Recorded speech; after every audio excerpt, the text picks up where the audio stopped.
E aí, pessoal, vocês estão bem? Espero que sim. Então, galera, vamos aqui para o exercício, para a resolução de exercícios referente à nossa aula 4, que foi sobre operadores. Já deixei aqui criada a nossa classe exercício 1 dentro do nosso package aula 4. Já deixei aqui também preparadinho, né, o nosso método main, o nosso método scanning, porque vai ser um exercício que vai receber entrada de dados, como a gente já fez isso aqui inúmeras vezes. Eu já deixei prontinho aqui, só para a gente dar início à resolução das questões. Vou trazer aqui para outra tela os nossos exercícios que estão lá no Gitbook.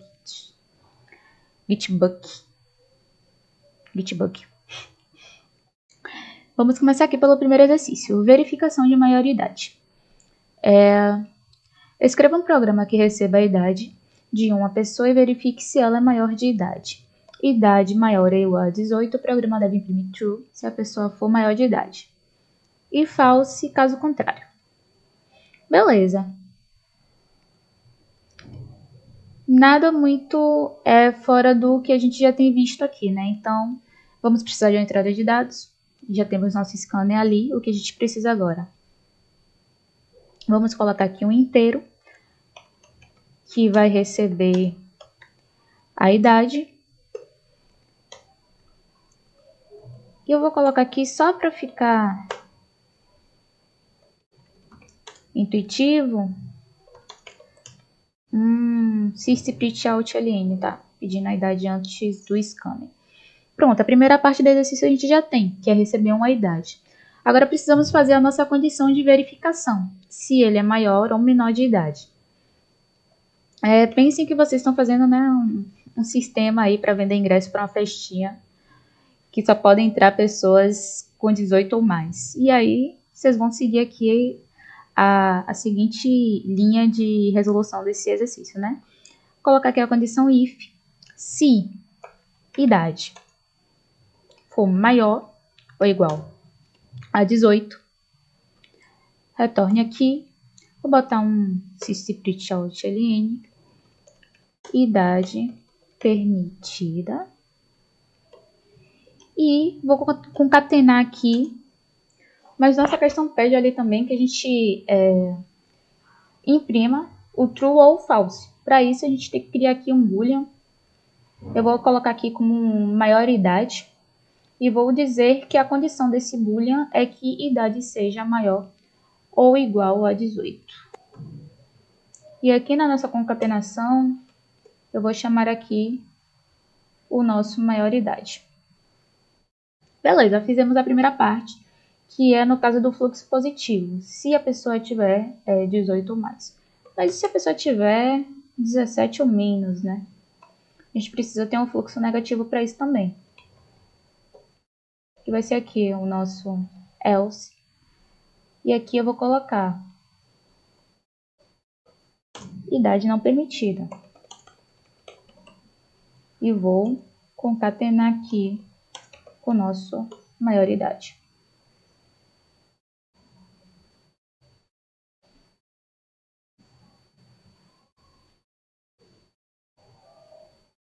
Beleza, a princípio eu vou dizer aqui que é um garoto de 15 anos que está querendo ir nessa festa.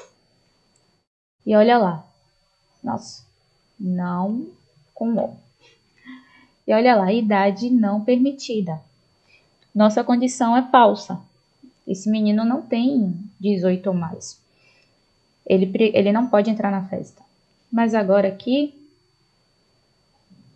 se eu colocar 20, idade permitida, a minha condição é true, é verdadeira. Beleza, nosso primeiro exercício está resolvido. Vamos agora para a nossa segunda questão. Exercício 02.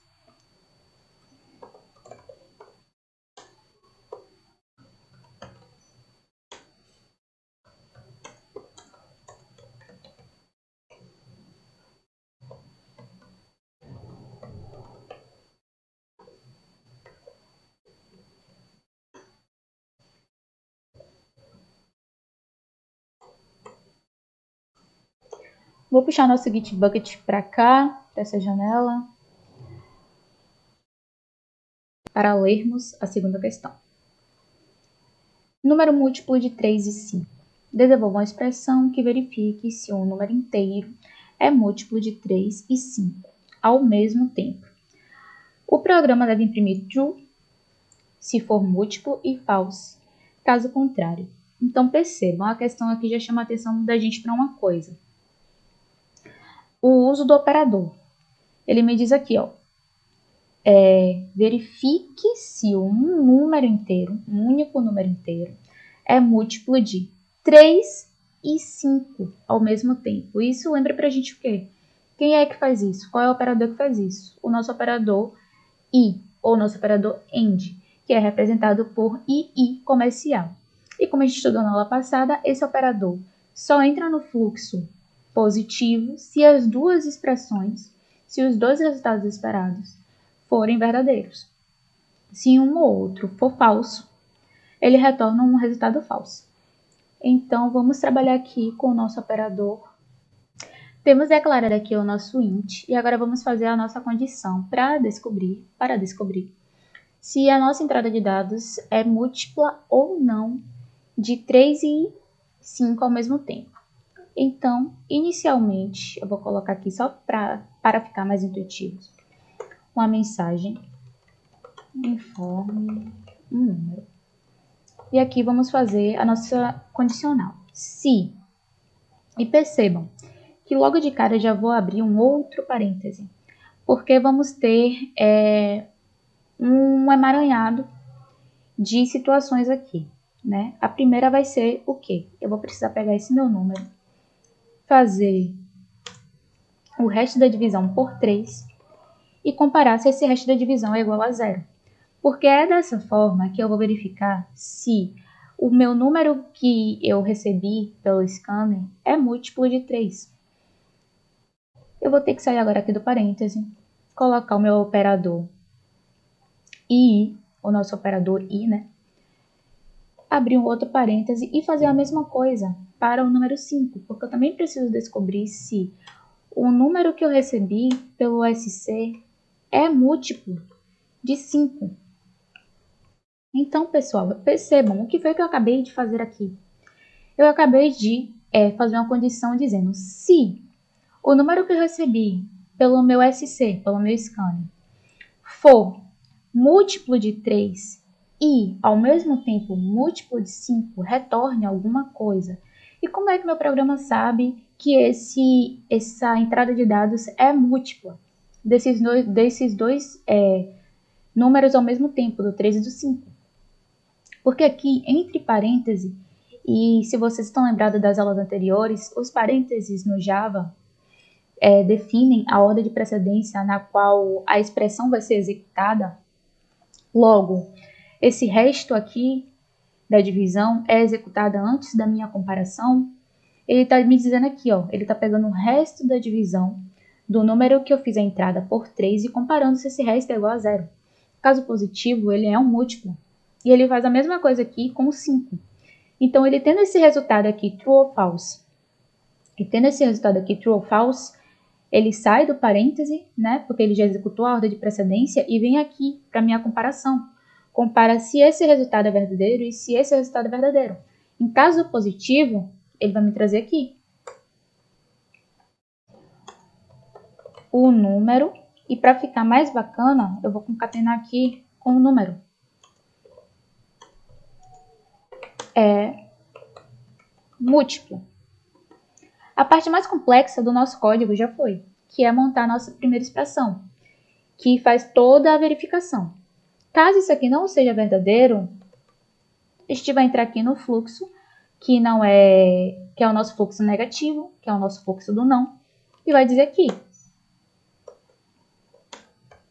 o número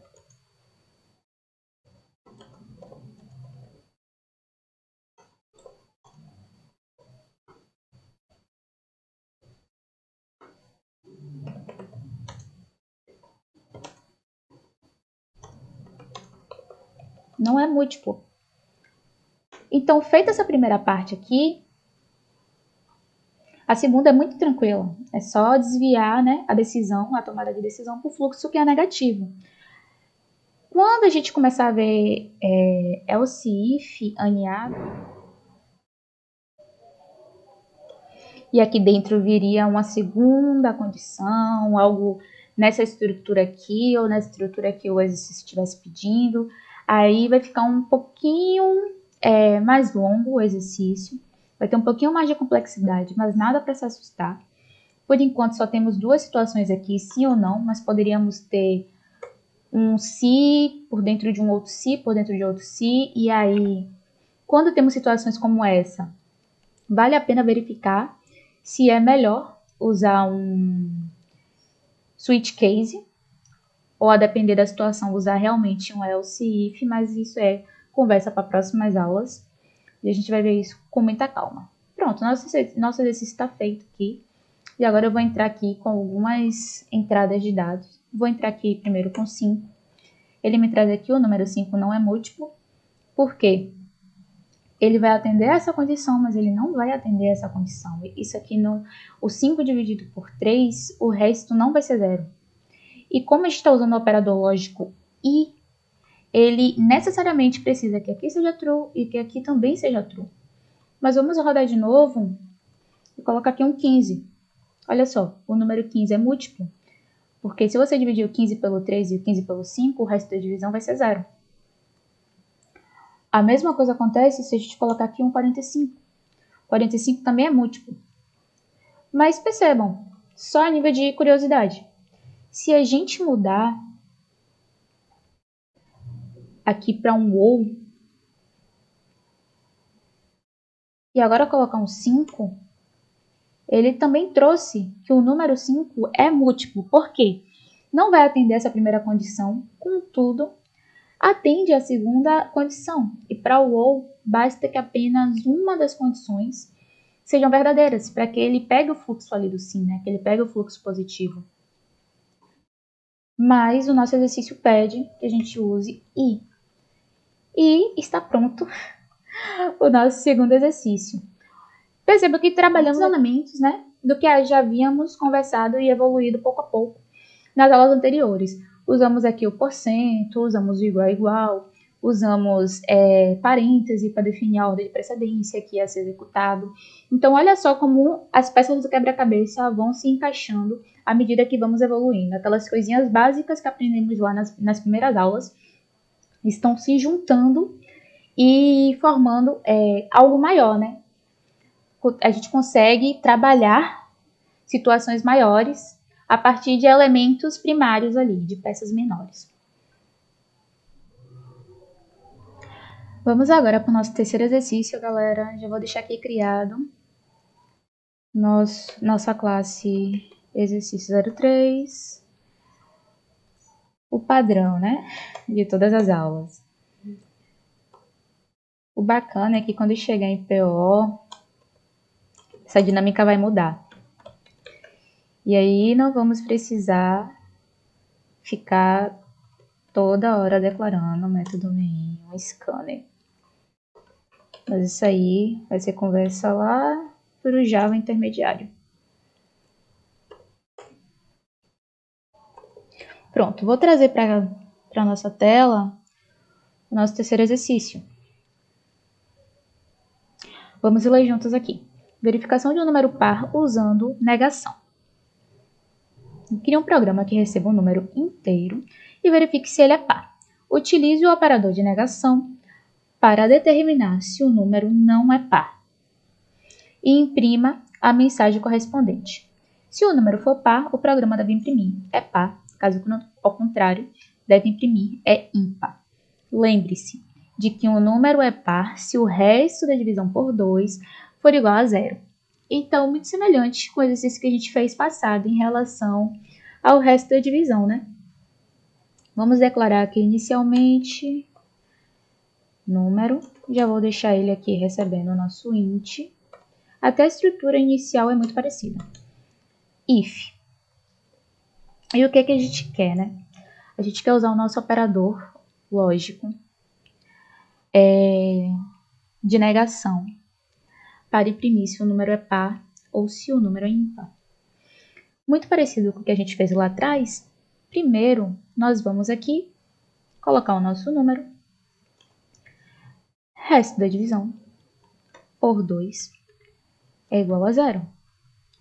Só que a gente precisa negar isso aqui, porque a nossa questão pede que a gente use o nosso operador lógico. E se a gente for seguir o fluxo normal aqui, só considerando que se a divisão de um número por 2, o resto foi igual a 0, e a gente colocar aqui para imprimir número par, e já colocar aqui o nosso fluxo de negação, nosso fluxo do não, colocar aqui número 1.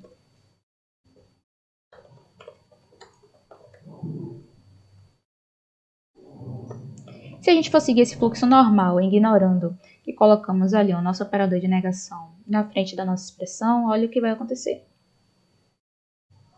Vou colocar aqui, olha o que ele colocou aqui, número ímpar.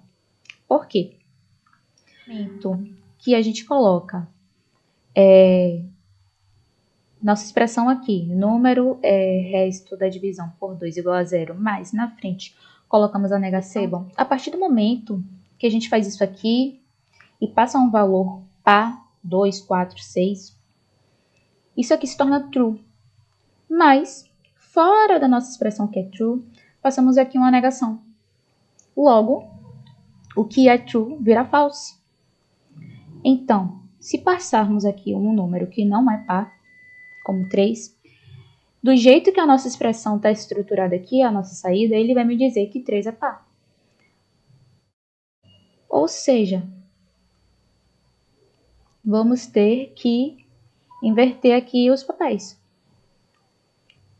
A nossa primeira condição, o nosso fluxo positivo, vai me dizer que se isso aqui for sim, o número é ímpar, e se for não, o número é par.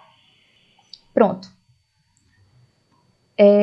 Com as nossas condições aqui, né, devidamente invertidas, já que o meu símbolo de negação faz exatamente isso, inverte, o que é verdade vira falso, e o que é falso vira verdade.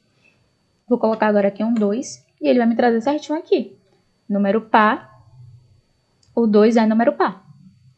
E se eu colocar aqui um número ímpar, como 5, ele também vai me trazer certinho. 5, número ímpar.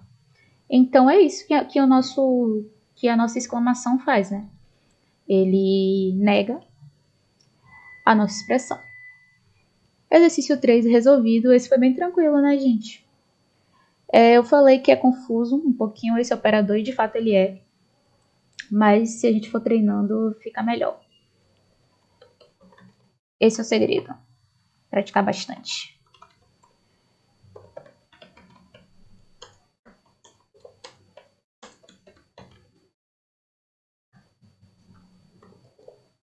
Ai, como eu odeio trocar de teclado. Desculpa, gente. Eu sei que eu já falei isso várias vezes, mas é muito ruim. Coisas bizarras acontecem quando a gente troca de teclado. Tipo isso aqui.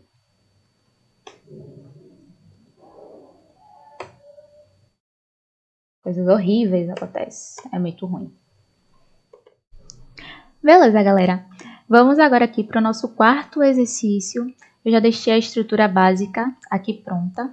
E vamos ler o que nosso exercício pede. É um exercício muito similar ao exercício da aula passada, mas agora vamos usar, né, duas condições. E o que vai ligar essas condições é o operador OU. Então vamos lá, verifica se é par ou positivo.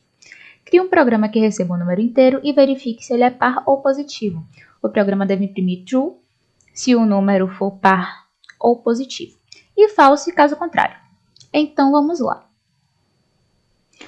Vamos declarar aqui primeiro, né, o nosso número.